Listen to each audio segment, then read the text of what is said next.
आपले कान आतुर आहेत. ती वेळ आली आहे. मी जगद्गुरु श्रींच्या चरणी विनंती करते की त्यांनी आशीर्वाद पर आपलं मनोगत व्यक्त करून आम्हाला उपकृत करावं.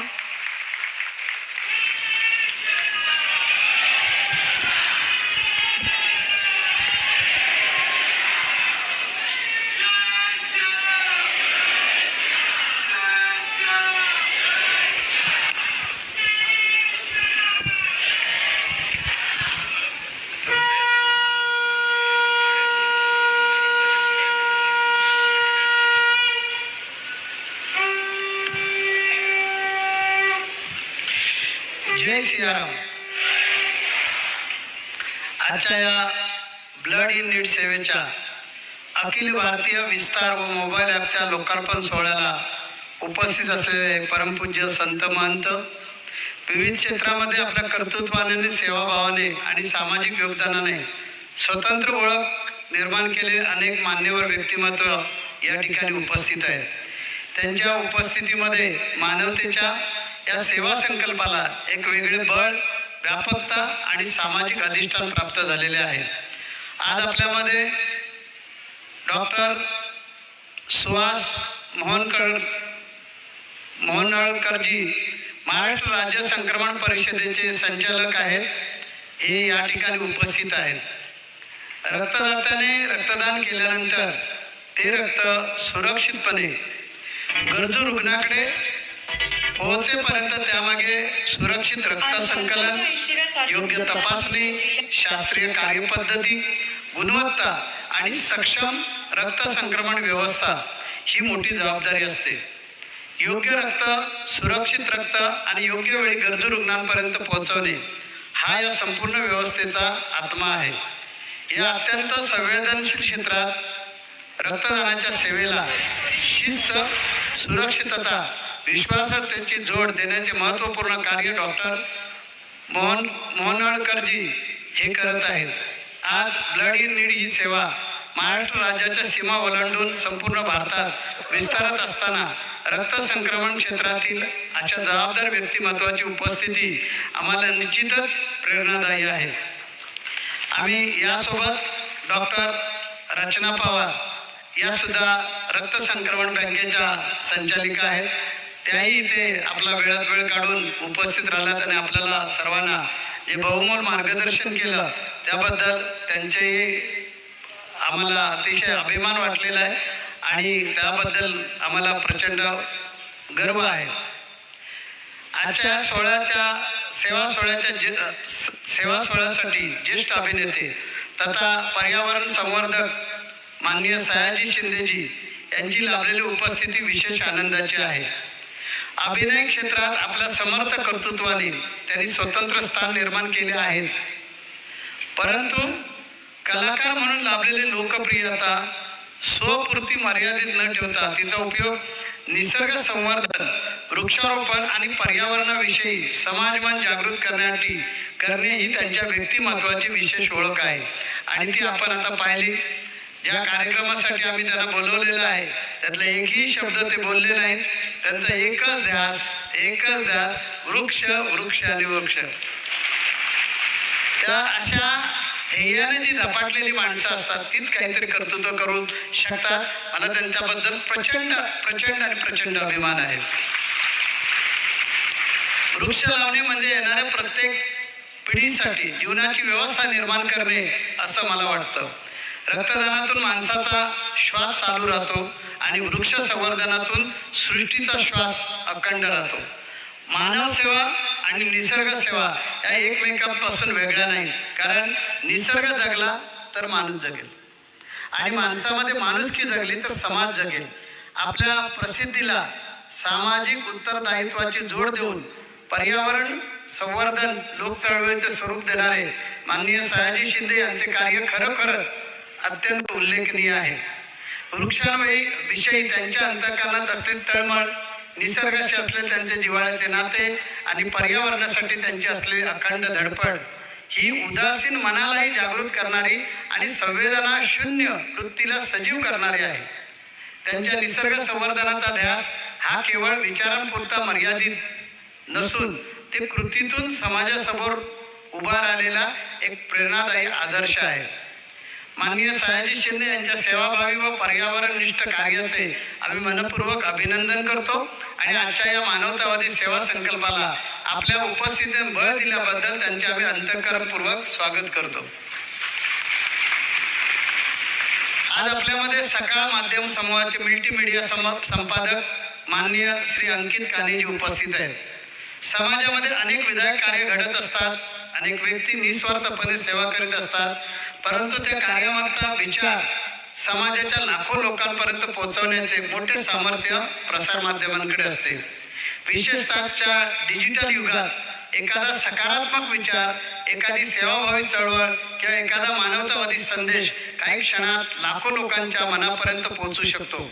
अंकित कानेजी तरुण आहेत, परंतु त्यांच्या विचारांमध्ये सामाजिक जीवनाकडे पाहण्याची जी प्रगल्भ दृष्टी आहे, समाजमन जागृत करण्याची आणि सकारात्मक परिवर्तनाला दिशा देण्याची जी प्रभावी शक्ती आहे, ही जाणीव त्यांच्या कार्यातून जाणवते. त्यांच्या अंतःकरणात समाजाविषयी संवेदना, सामान्य माणसांच्या प्रश्नाविषयी आस्था आणि त्याचबरोबर अध्यात्माकडे पाहण्याची त्यांची एक समतोल आणि सुसंस्कृत दृष्टी त्यांच्या व्यक्तिमत्वात आम्हाला जाणवली आहे. प्रयागराजच्या कुंभमेळ्यात आमची आणि त्यांची भेट झाली होती. त्या भेटीत त्यांच्याशी झालेल्या संवादातून त्यांच्या विचारांची दिशा आम्हाला जवळून अनुभवता आली. वयाने तरुण असले तरी समाजासाठी काहीतरी विधायक घडले पाहिजे, चांगल्या कार्याला योग्य व्यासपीठ मिळाले पाहिजे आणि माध्यमांच्या सामर्थ्याचा उपयोग करून समाज जागृतीसाठी त्याचा उपयोग झाला पाहिजे. ही तळमळ आणि तन्मयता त्यांच्या विचारात आम्हाला प्रकर्षाने जाणवते. आज ब्लड इन नीड या सेवेलाही अशा संवेदनशील माध्यम दृष्टीची आवश्यकता आहे. तरुणाईची ऊर्जा, सामाजिक जाण, माध्यमांची समाज, अध्यात्माची संवेदना यांचा सुंदर समन्वय असलेल्या माननीय अंकितजी काने पुढील वाटचालीस त्यांच्या आम्ही मनपूर्वक शुभेच्छा देतो. आजच्या या मानवतावादी सेवा सोहळ्यात त्यांची लाभलेली उपस्थिती आम्हाला विशेष आनंद देणारी आहे. उपस्थित सर्व विद्वज्जन, मातृशक्ती, आमचा सेवाभावी भक्त परिवार तसेच आजच्या सोहळ्याला आवर्जून उपस्थित असलेले विविध शासकीय निमशासकीय विभागातील सन्माननीय अधिकारी, प्रशासकीय सेवेतून समाजहिताची जबाबदारी निष्ठेने पार पाडणारे अधिकारी वर्ग, समाजातील प्रश्न, विधायक कार्य आणि लोककल्याणकारी उपक्रम जनमानसापर्यंत प्रभावी पोहोचवणारे पत्रकार, छायाचित्रकार, वृत्तवाहिन्यांचे प्रतिनिधी तसेच मुद्रित, इलेक्ट्रॉनिक आणि डिजिटल माध्यमातील सर्व सन्माननीय आणि भारत मातेच्या मंगल भविष्याची स्वप्ने हृदयात बाळगून इथे उपस्थित झालेल्या सर्व सज्जनांना आमचा सहस्ने जय सियाराम. आजच्या या व्यासपीठाकडे पाहिले तर एक सुंदर सेवा संगम आपल्याला पाहायला मिळतो. येथे वैद्यकीय सेवा आहे, रक्त संक्रमणाची व्यवस्था आहे, पर्यावरण संवर्धनाचा विचार आहे आणि या सर्व विचारांना जनमानसापर्यंत घेऊन जाणारी प्रसार माध्यमांची ताकद आहे. क्षेत्र वेगवेगळे आहे, पदे वेगवेगळे आहे, जबाबदाऱ्या सुद्धा वेगवेगळ्या आहे, पण या सर्वांच्या केंद्रस्थानी एकच गोष्ट आहे, माणूस. आणि उद्देशी एकच आहे, माणूस वाचला पाहिजे, जीवन वाचलं पाहिजे, निसर्ग वाचला पाहिजे आणि महत्वाचं म्हणजे मानवता जिवंत राहिली पाहिजे. आणि आजचा हा सेवा संगम आमच्यासाठी अधिक भावपूर्ण आहे, कारण या संपूर्ण सेवा विचारांच्या मुळाशी माझ्या सद्गुरूंनी दिलेला संस्कार आहे. माझ्या अंतःकरणात शब्दांपेक्षा भावना अधिक दाटून आलेल्या आहेत, कारण आजचा हा पवित्र दिवस माझ्यासाठी अत्यंत भावस्पर्शी आणि कृतज्ञतेचा आहे. कारण माझे परमपूज्य गुरुवर्य, परमवंदनीय समर्थ सद्गुरू काडसिद्धेश्वर महाराज यांच्या रजत पुण्यस्मृतीचा हा मंगलमय सोहळा आहे. भारतीय संस्कृतीमध्ये गुरुतत्व हे काळाच्या पलीकडे जाऊन प्रत्येक युगाला दिशा, प्रत्येक पिढीला संस्कार आणि प्रत्येक मानवाला जीवनाचे सार्थक प्रदान करणारे एक सनातन दिव्य तत्व आहे. माझ्या जीवनात जे काही मंगल घडले, समाजाला जे काही अर्पण करता आले, त्यामागे माझे मुळीच कर्तृत्व नाही, ती माझ्या सद्गुरूंच्या कृपेची अखंड छाया आहे.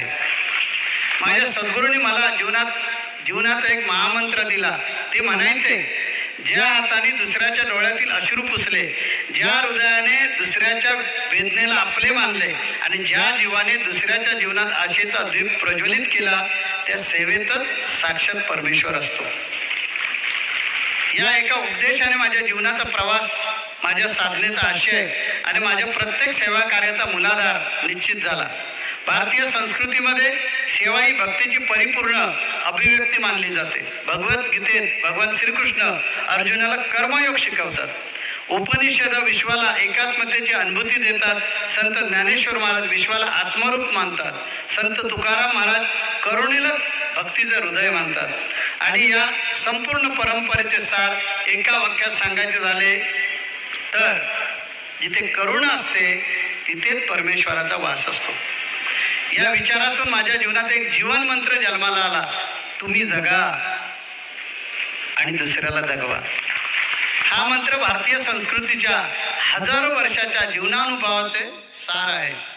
संपत्तीला मर्यादा असते, सत्तेला मर्यादा असते, सामर्थ्याला मर्यादा असते, परंतु करुणेला कोणतीही मर्यादा नाही. करुणा जितकी वाटली जाते तितकी ती अधिक विस्तारत जाते. सेवा म्हणजे मानवतेच्या भविष्यासाठी सर्वात श्रेष्ठ केलेली गुंतवणूक आहे असं माझं मत आहे. आपण विज्ञानाच्या युगात जगत आहोत. तंत्रज्ञान दिवसेंदिवस अधिक प्रगत होत आहे. संवादाची साधने अधिक वेगवान होत आहेत. परंतु या सर्व प्रगतीच्या केंद्रस्थानी करुणामय हृदय नसेल तर ही साधने मानवतेचं कल्याण करू शकणार नाहीत. करुणेशिवाय विज्ञान अपूर्ण आहे. मूल्यांशिवाय विकास अपूर्ण आहे. सेवेशिवाय अध्यात्म अपूर्ण आहे. आणि याच कारणामुळे माझ्या मनात एक नवीन विचार जागृत असतो. ईश्वराने प्रत्येकाला काही ना काही देऊन या पृथ्वीवर पाठवलेलं आहे. कुणाला श्रमाची शक्ती दिली, कुणाला संपत्ती दिली, कुणाला नेतृत्व दिलं, कुणाला बुद्धी दिली, तर कुणाला अभिनय सुद्धा दिला. परंतु या सर्व देणग्यांचा सर्वोच्च उपयोग तेव्हाच होतो जेव्हा या सेवा समाजाच्या कल्याणासाठी वाहिल्या जातात. आपल्या देशाचा इतिहास पाहिला तर एक सुंदर गोष्ट लक्षात येते. भारत महान झाला तो केवळ साम्राज्यामुळे नाही. भारत महान झाला तो दानामुळे, त्यागामुळे, सेवेमुळे आणि संस्कारामुळे. आपल्या भूमीने जगाला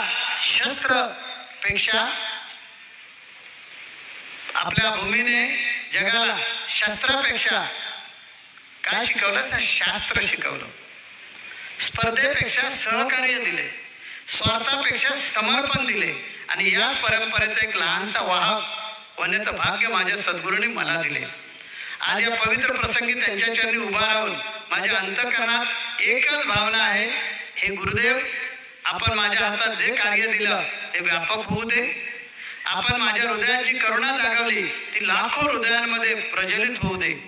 आपण दाखवलेला सेवा मार्ग भारताच्या प्रत्येक तरुणाला प्रेरणा देऊ दे. भारतीय संस्कृतीचा विचार केला की एक विलक्षण वैशिष्ट्य आपल्या लक्षात येते. जगातील अनेक संस्कृतींनी मनुष्याला जगण्याचे मार्ग दिले, परंतु भारताने माणसाला एकमेकांसाठी जगण्याची प्रेरणा दिली. आपल्या ऋषींनी मी पासून प्रवास सुरू केला नाही, त्यांनी आपण पासून सुरुवात केली. आणि म्हणूनच आपल्या प्रार्थनांमध्ये आपण म्हणतो सर्वे भवन्तु सुखिनः सर्वे सन्तु निरामया. या मंत्रामध्ये संपूर्ण भारतीय संस्कृतीचा आत्मा दडलेला आहे. तुम्ही जगा, दुसऱ्याला जगवा. हा आमचा संदेश उच्चारण्यासाठी फक्त शब्द उपयोगाचे नाही, तो जगण्यासाठी हृदय लागते.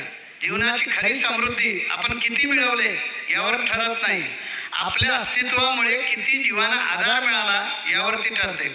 भारतीय तत्वज्ञानात यज्ञ ही संकल्पना अत्यंत व्यापक आहे. यज्ञ म्हणजे काय? अग्नीत आहुती देणे का?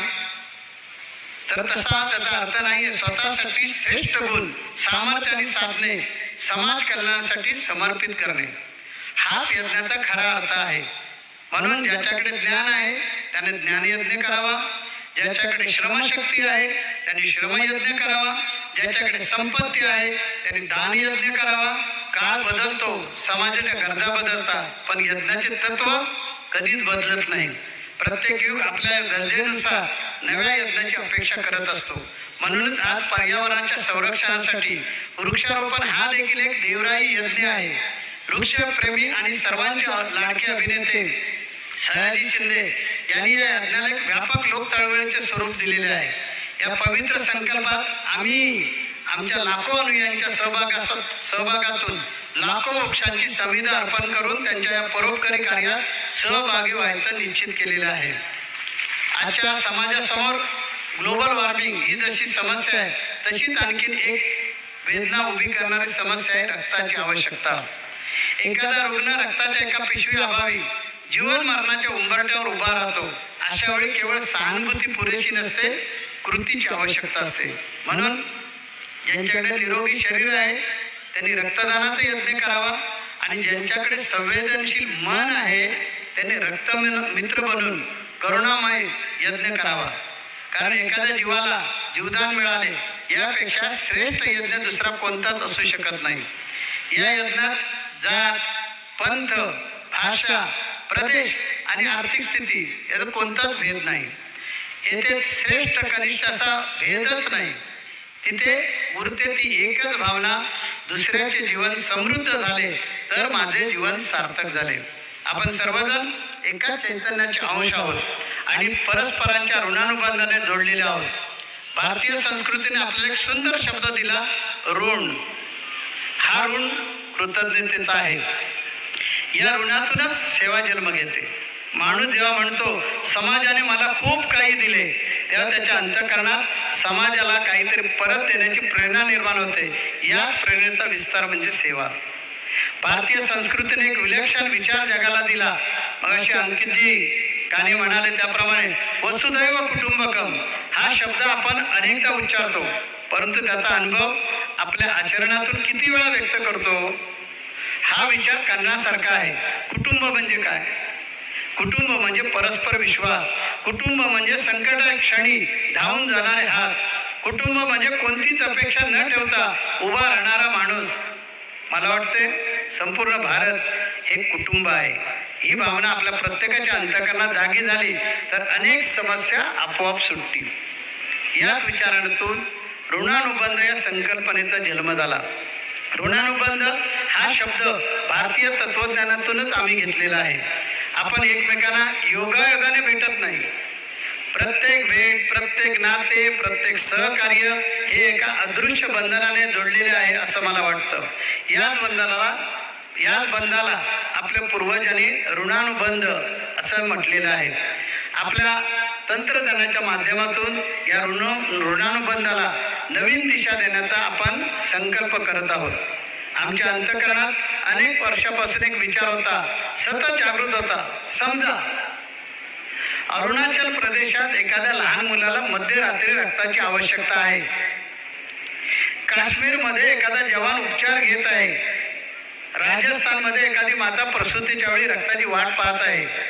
केरळमध्ये एखादा युवक अपघातानंतर उपचार घेत आहे. तर या सर्वांपर्यंत आपल्या सेवाभावाचा हात पोचला पाहिजे. भारताचा आत्मा एकात्मतेमध्ये घडलेला आहे. रक्त महाराष्ट्राचं नसतं, रक्त गुजरातचं नाही आहे, रक्त आसामचंही नाही आहे, तर रक्त मानवतेचं आहे. आज आपण ब्लड इन नीड या उपक्रमाचा भारतव्यापी विस्तार नुकताच केलेला आहे. आजपर्यंत हजारो रुग्णांना आमच्या या युवा सेनेच्या ब्लड इन नीड या सेवेच्या माध्यमातून योग्य वेळी रक्त उपलब्ध झाले. त्या प्रत्येक रक्तदात्याने मला एक गोष्ट शिकवली, माणसाचे सर्वात मोठे दान कोणते असेल तर त्याच्या हृदयातून जन्माला येते ते करुणा. रक्तदान म्हणजे तुझ्या जीवनाचा आनंद माझ्या जीवनाशी जोडला आहे अशी घोषणा.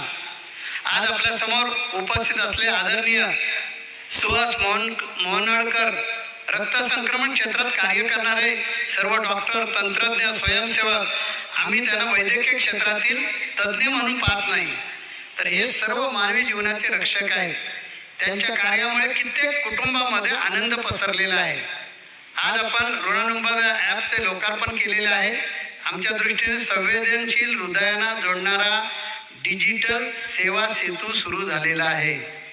एखादा गरजू रक्तासाठी मदतीचा संदेश पाठवेल आणि भारताच्या दुसऱ्या टोकाला बसलेला सेवाभावी रक्तमित्र त्या हाकेला प्रतिसाद देईल आणि ह्या ॲपमध्ये नोंदणीकृत असलेला रक्तदाता त्या गरजू व्यक्तीच्या मदतीला धावेल. या ॲपमुळे उद्या हजारो जीव वाचले, लाखो रक्तदाते जोडले गेले, तर प्रत्येक राज्यात हे सेवेचे जाळे निर्माण झाल्याशिवाय राहणार नाही. तर ते यशाचे श्रेय कोणत्या एका व्यक्तीला मिळणार नाही, तर ते श्रेय मिळेल मानवतेवर प्रेम करणाऱ्या तुमच्यासारख्या सेवाभावी हृदयाला.